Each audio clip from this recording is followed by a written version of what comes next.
بہت بڑے زمانے کے ولی حضرت ابراہیم بن ادھم اللہ تعالیٰ علیہ، بڑا نام ہے ان کا، اور آپ کے واقعات پڑھیں تو عقل حیران ہو جاتی ہے۔ حضرت ابراہیم بن ادھم نے بھی ایک کمال کی قربانی دی تھی۔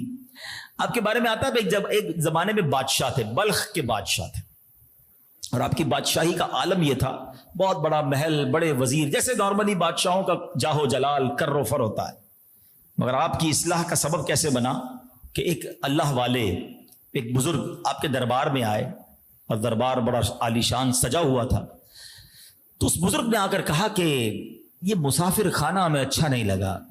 حضرت ابراہیم بن ادھم نے بڑا تعجب کیا کہ میرا اتنا بڑا محل، میں بادشاہ، یہ میرے وزراء، تمہیں یہ مسافر خانہ لگتا ہے؟ کہا اچھا یہ بتاؤ تم سے پہلے یہاں کون رہتا تھا؟ فرمایا اس محل میں میرے والد رہتے تھے۔ کہا اس سے پہلے کون رہتا تھا؟ کیا اس سے پہلے میرے دادا رہتے تھے؟ کیا اس سے پہلے کون رہتا تھا؟ میرے پردادا رہتے تھے۔ تو بزرگ نے کہا بتاؤ پھر مسافر خانہ کسے کہتے ہیں؟ ایک آتا ہے، دوسرا چلا جاتا ہے، دوسرا آتا ہے تو پھر پہلا چلا جاتا ہے، مسافر خانہ اسی کو تو کہتے ہیں۔ آپ کو بڑی چوٹ لگی، یار بات تو بڑی پتے کی کہی ہے، یہ تو سب چیزیں چلی جائیں گی، میں بھی دنیا سے چلا جاؤں گا۔ رات سوئے تو چھت پر کسی کے محل کی چھت پر چلنے کی آواز آئی۔ دیکھیں اللہ پاک کیسے کسی کی اصلاح کا سامان کرتا ہے۔ تو آپ نے کہا چھت پہ کون گھوم رہا ہے؟ اوپر سے آواز آئی ہمارا اونٹ کھو گیا ہے، وہ تلاش کر رہے ہیں۔ تو آپ نے کہا پاگل آدمی، کیا چھت پر بھی اونٹ ملتے ہیں؟ تو اوپر جو شخص تھا اس نے آواز لگائی کیا نرم بستر پر بھی اللہ کی معرفت ملتی ہے؟ ہائے ہائے، دل پر پہلے ہی شام کو چوٹ لگی تھی، رات کو ایک اور چوٹ لگی۔ آپ نے بادشاہت کو ترک کیا، اللہ کی راہ میں مال خرچ کیا اور خود ویرانے میں چلے گئے، عبادت کرنے لگے۔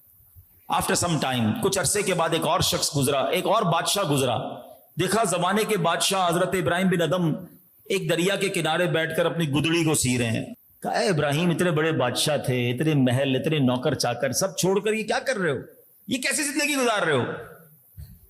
آپ کے ہاتھ میں ایک سوئی تھی، آپ نے وہ سوئی نڈل دریا کے اندر ڈال دی اور فرمایا اے مچھلیوں میری سوئی لا کر دو۔ تھوڑی دیر ہوئی تو کئی 100 مچھلیاں باہر نکلی، سب کی چونچ میں سوئی ہے، کوئی چاندی کی سوئی لے کر آیا ہے، کوئی سونے کی سوئی لے کر آیا ہے۔ آپ نے کہا یہ نہیں، مجھے میری سوئی چاہیے۔ ایک اور مچھلی آئی اور آپ کی سوئی آپ کے قدموں میں ڈال دی۔ حضرت ابراہیم بن ادھم نے اس بادشاہ سے کہا بتاؤ تمہاری بادشاہت اچھی ہے یا میری بادشاہت اچھی ہے؟ اللہ کی راہ میں جب کوئی جاتا ہے تو اللہ مخلوق کے دل میں، جانوروں کے دل میں بھی اس کی عزت ڈال دیتا ہے۔